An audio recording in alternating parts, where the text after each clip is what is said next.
You're welcome to the Policy Council. My name is Okwemi Agbaje. Today we look at the Nigerian economy. Many things are happening. I'm sure you, the viewer, are aware of them. Oil prices are falling. There's discussion around austerity. Budgets will have to be lower. All of those are giving Nigerians concerns. I'll discuss this with an expert, and we'll try and take a look into the short-term outlook. What does all of this hold for Nigeria, and what should we be doing? Enjoy the program.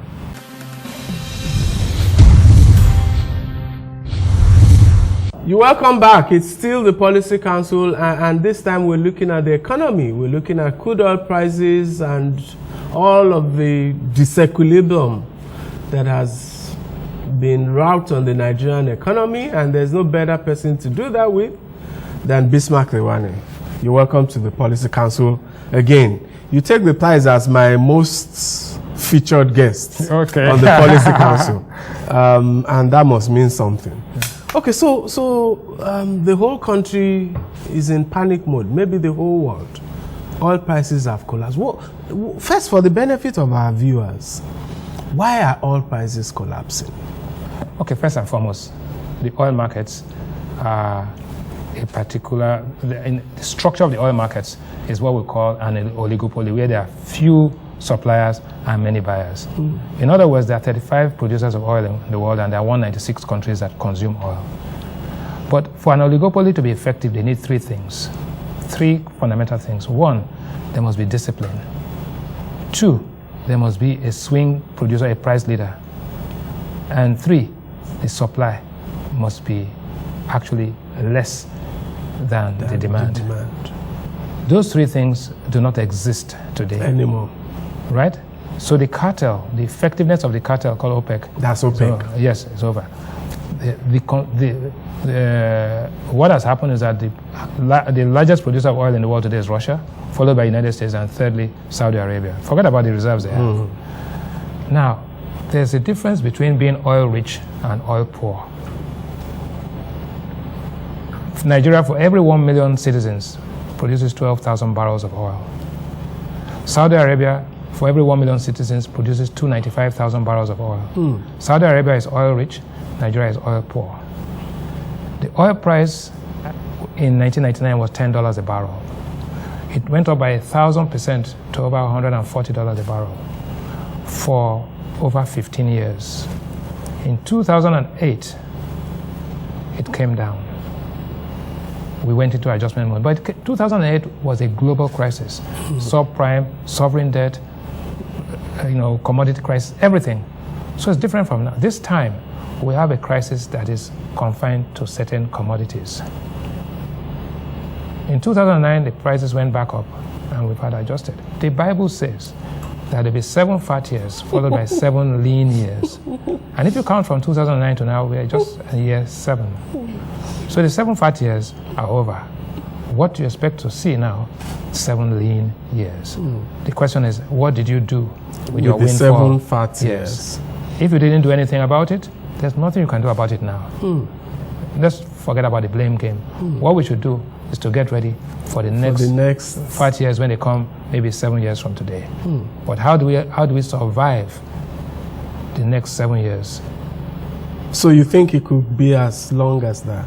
There are many I don't know. There are some who say it will be a short-lived recovery. No, it cannot be a short-lived. Let's not deceive ourselves. The reality is that this is not a temporary phenomenon. And so it's driven by fundamental factors. Because so many things are happening at the same time. Every $10 drop in the price of oil is equivalent to 0.2% increase in global GDP growth. In other words, the world benefits with about $1.5 trillion for a $10 billion drop in oil. There's a shift in income from the oil producers to the oil consumers. And economic democracy and religious democracy tells you that the number of people in the oil producing countries is only about 20% of the number of people in the oil consuming countries. So even God in his infinite wisdom is likely to benefit the oil consumers. The larger group. Indeed, after having benefited us, the minority, for a long time, you've had your 7 and fat we years. wasted it. You've had your 7 fat years. Unfortunately, that's what it is, but nobody wants to believe it. Okay, so let's take a short break, and then we'll examine policy responses from Nigeria on the fiscal and on the monetary side. We'll be right back.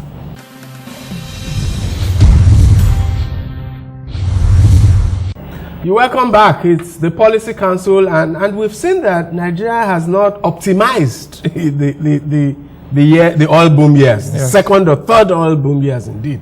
So now we have a crunch. Oil prices have declined, and Bismarck says they're driven by fundamentals. Absolutely. So even if the rational thing is to assume that this is for the long haul and to do the right things. So now let's examine the responses.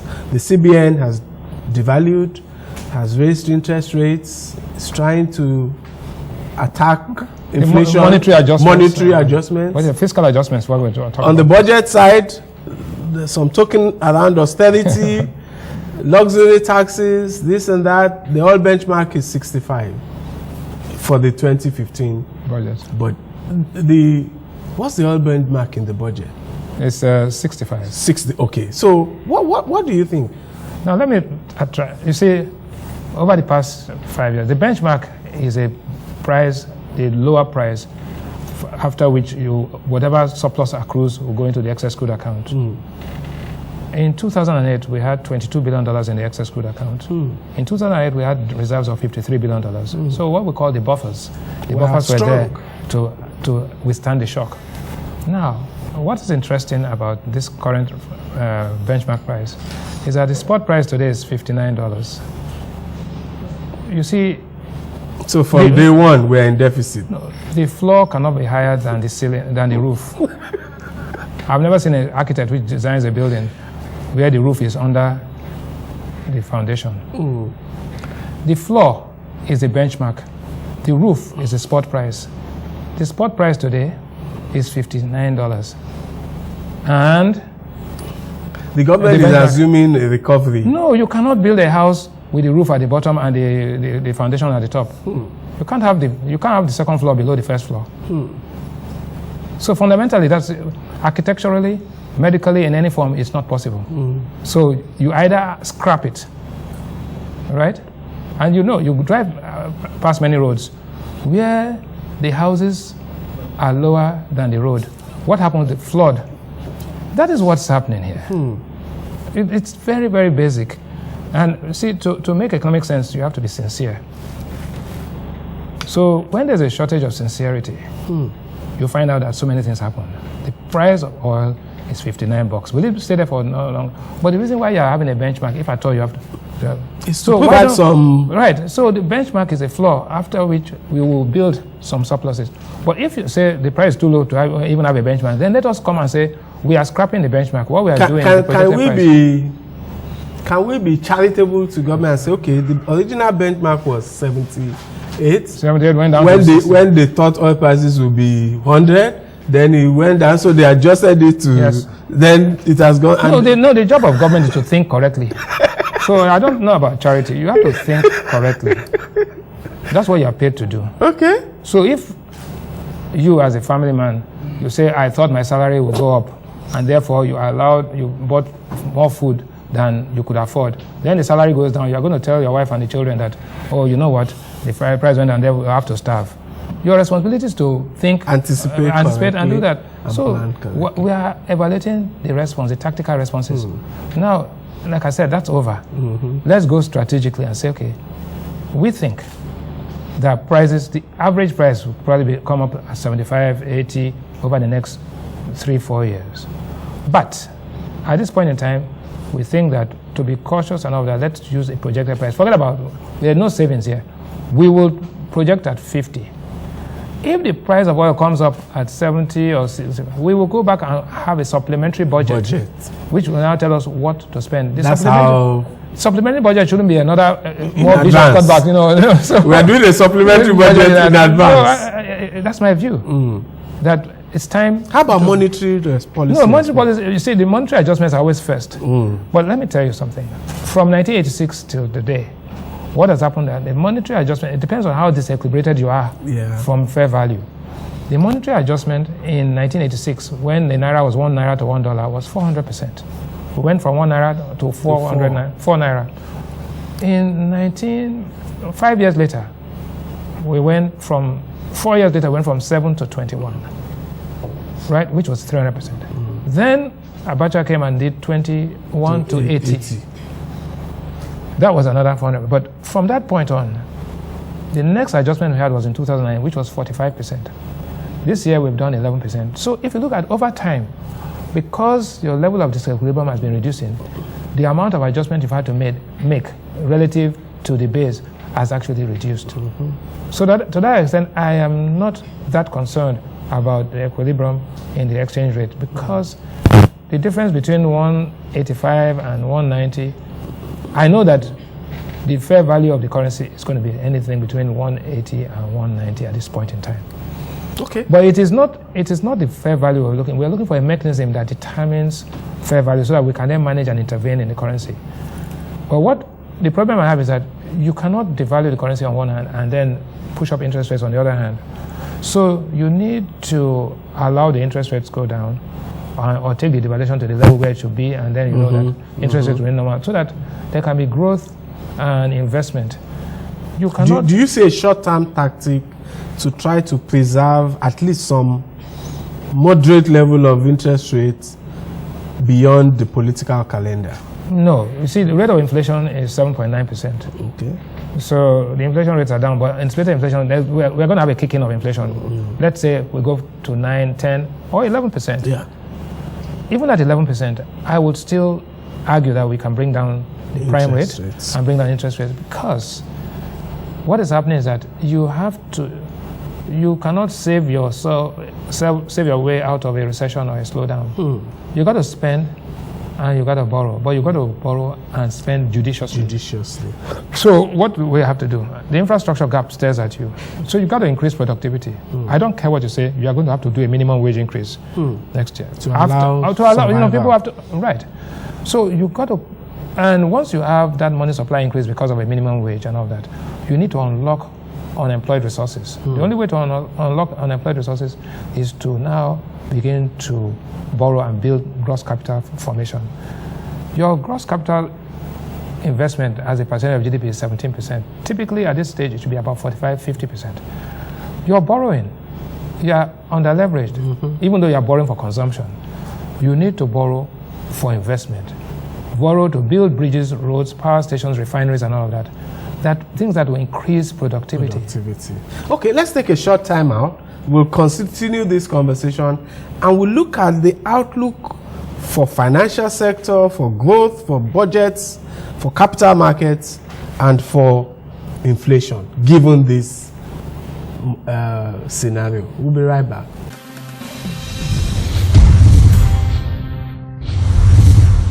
Government wants our city to become a mega modern city. And so, government is providing modern markets for us to carry out our business. Now, this requires money. So, we need to pay our taxes to help government to help us. I pay my taxes. I hope you've paid yours. I pay. Pay your tax. It's your civic responsibility. It's your duty. It's the law.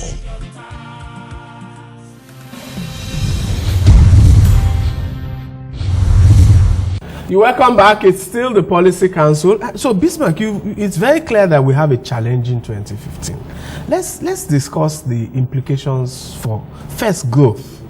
The Minister of Finance has revised her growth projection for 2015 down from 6.57 to 5.5. Yeah. Do you think that's, some people say that's optimistic?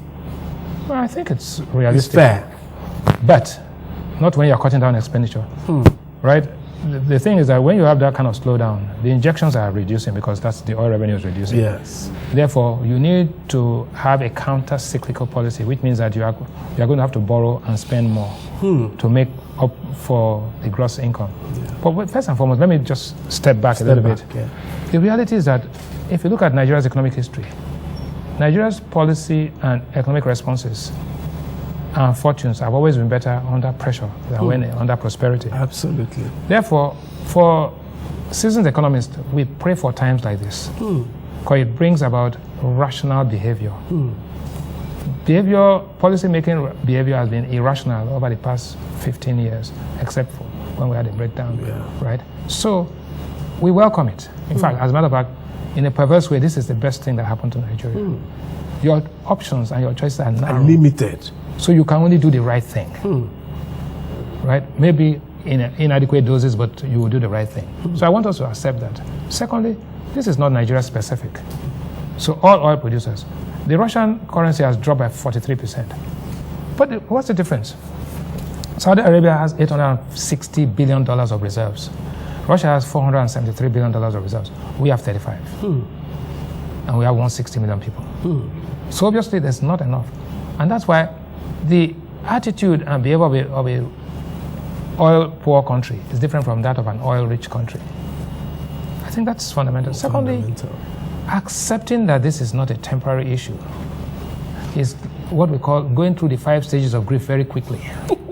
From denial, anger, depression, bargaining into acceptance. That's where we are now. And there are different levels. The Central Bank of Nigeria has gone through the stage of grief very quickly and have come to accept. At the fiscal side, they are still in stage 2. They've gone from denial to anger and depression. They haven't come to acceptance, which means that they have to now say, what do we do? What do we do? Fitch announced yesterday what they downgrade in growth. But that's not a big problem. It is fixing the house so that we know that this growth that we're going to have is not only accelerated and elevated, but sustainable.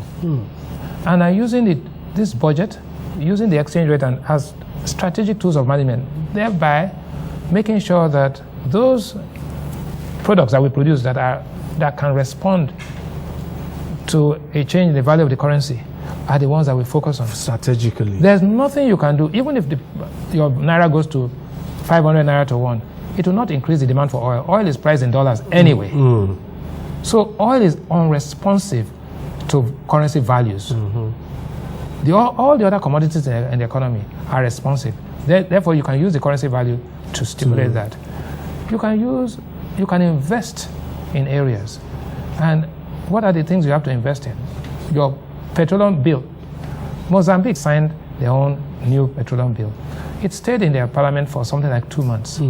We've been on the road here for 7 years, right? I was going to say 5 years. No, 7. No, it started when Yaradua was alive. It was Yaradua that put it before. Now, you've done nothing. Your bargaining position is changing. Has changed dramatically. Negatively. So you are not in a position to even dictate terms. The fiscal incentives we were offering 7 years ago are no longer incentives. In fact, they've been thrown off the table. But who is going to accept that and know that our days are over, that we are in the 7 lean years rather than in 7 fat years? So that's the perspective. Now, how will this affect sectors and different parts of the economy? Simply put, everybody's affected. Government, corporates, individuals. We all have to make adjustments. If your kids are in school, you're going to pay abroad, you're going to pay more. If you're ill and you have to go abroad, you pay more. If you have to fly, you pay more. If you have to import your car, you pay more. If you have to buy anything that is imported, you pay more. The minimum you will pay is the level of which the currency has gone down from 155 to 185. You're talking about 11% as a minimum. That's number one. Number two, what are the sectors that are going to thrive? The sectors that are going to thrive are those that have minimum import dependence, that are competitive in the sense that the cost of producing those goods are globally competitive. So nobody can bring it and dump stuff on you. They must have economies of scale. That means the larger they produce, the lower the average cost, and the more they can actually absorb part of the cost and pass on minimum. They must be in a sector, they must have capacity to take advantage of regional integration across West Africa. Those are some of the variables. Those that will lose are those that are highly import dependent, those that are highly leveraged, those that have no capacity, and those that are uncompetitive. So it's you have to decide. There's a totally new game. A new game. But if we do the right things, it could be fundamentally, it could help in the fundamental restructuring of the Nigerian. Absolutely. But you see, we must go back to what Farid Zakaria says. Developing countries like Nigeria have 3 stages they have to go through, where they stop doing stupid things. They start doing smart things, and then they finally start doing modern things. So we are grappling with these stupidity. stupid things. Stupidity and insincerity put together, you know. So when you see a dishonest fool, the outcome of a dishonest fool managing things is different from when there's a honest fool and then a wise person. Okay, let's take a final time out. My last segment with Bismarck will be short and we'll zero in on outlook for 2015 in specifics. We'll be right back.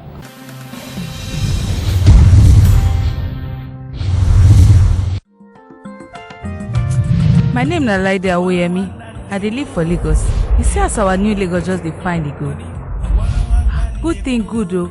To go market now, no hard at all. Just pay. Sit down inside BRT bus. Small time, you don't reach where you dey go. Hospital nko, the full ground. And for me and my pikin wey I just born, treatment na free. You look left, you look right. Them they build new roads, new hospitals, new schools, new things everywhere. Everywhere they shine, gone. We thank God though. But come on, I hear saying that this tax money wey they pay, and then they use do all these good things. Me, I they pay my own tax too. Say they pay your own.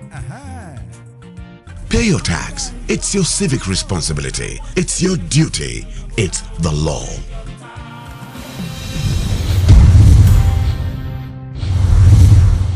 You are welcome back. It's my final segment with Bismarck Rewane, and we're looking at the 2015 economic outlook. Bismarck, financial sector seems to be a victim of current policy responses. Budgets will clearly be low. Some scenarios suggest if oil prices don't change, budgets will be 40% lower in 2015. Whatever we write in the budget, actual revenue and expenditure. Inflation is likely to go up. Yeah. And capital markets, maybe. Okay. So what's your view of all of that? Let me touch on this. First and foremost, it's arithmetically wrong to think that we'll go down by 45%. Okay. 45% is a drop in the oil price. However, you've devalued by about 11%. Therefore, the naira you get, the governments will get, will be 11% more than what they were. But yeah. therefore, so let us take 45 minus 11, so we are at 35. Yeah. Okay, or 30, There 34. Yeah. Then the amount of subsidy you are paying has gone down from 950 to So about you 400 free up billion. some resources. Therefore, let's add back another 5 or 10%. You know, Okay. so we are talking about a 25% gap. 25% gap in a highly inefficient system is not what you cannot cover. Okay. So theoretically, Even with taxes. I said, look, theoretically, your cost of production, even in an inefficient cost of production, is about $27 a barrel. Saudi Arabia produces at $5 a barrel. If your cost of production is $27 and you're selling at $65, how can you say you should be able to make money and survive and also thrive? So even at $65 a barrel, Nigeria can win. But it depends on how you want to win. We manage. Right? So I don't think we should paint an apocalypse. In 2008, it came down to $38 a barrel. And we had $53 billion and we had, but the buffers only help to reduce the pain. Yeah. But you still come. But they didn't stop the devaluation, for instance. Right. So my position is simple, that it's time for an honest assessment of the situation. It is time for the doctor to tell you that this is the drug and this is the dose. It's time for the doctor to tell you that the prognosis is that you're not going to get well. We put the plaster of Paris on your leg. You are not going to be able to play soccer for the next 3 months. The bone must heal. After you heal, we have to train you. We have to get physiotherapists. That is where we are. It's broken. So we are putting on the plaster of Paris right now. This plaster of Paris is going to be on our legs for some time. After the plaster of Paris has been removed, we need the physiotherapists to come and help us. After that, then we can now say whether we can score 10 goals as we used to score before or not. That is the Nigerian story. I think it's clear. Reality beckons. Yes. And Nigeria must make the right choice. Absolutely. We'll be right back.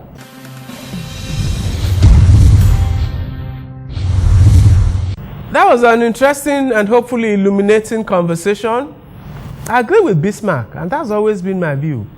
Times when oil prices fall present an opportunity for policy to be right.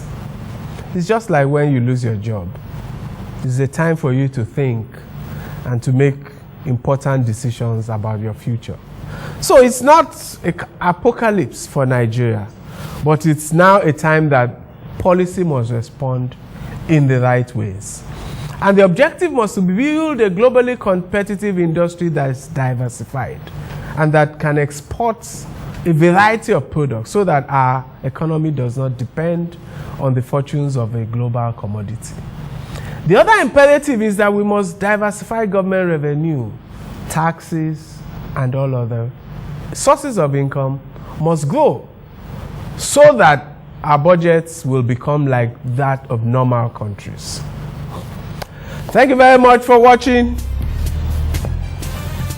See you next time.